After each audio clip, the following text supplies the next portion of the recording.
If we're done with crew profiles, you go back. Hit setup on the right hand side. Okay. So this is probably the most important thing. If you're going to take a picture of anything, take a picture of this. This is where you customize everything about this for how you want it. So go to avionics settings, and then starting from the top, time format. Do you want local? Do you want UTC, 12-hour, 24-hour, offset time? Below that, you've got the flight director style, so you can switch from single queue to dual queue. So that's where you change that.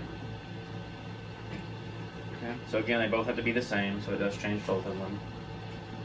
Get rid of that thing, I don't like that. Scroll down. Scroll up just a little bit, just like one item. There's your comm channel spacing. So if you get your airplane and it's set for 8.33, you can go in here and change it to 25. You can also do your nearest airport criteria.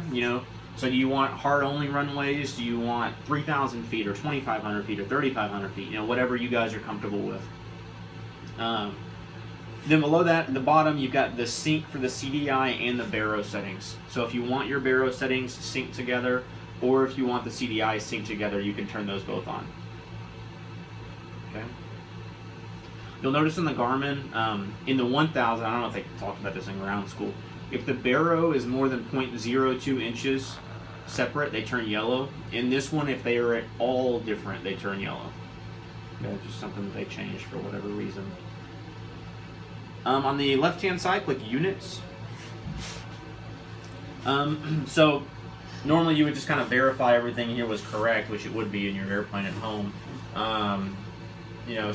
Temperature will be in Celsius, fuel will be in pounds, of course, for your airplanes. And then you can change the position format if for whatever reason you just want it to be different. Alerts.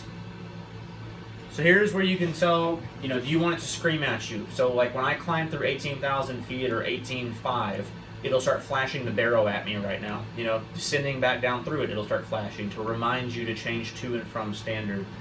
Below that, towards the bottom, you've got all the Class B, C, D airspaces. Do you want it to give you a message when you're going to hit one of those? The arrival alert.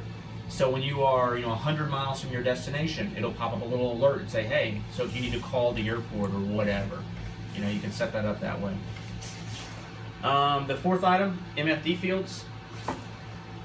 So this is where you can change all 8 of those across the top. Okay.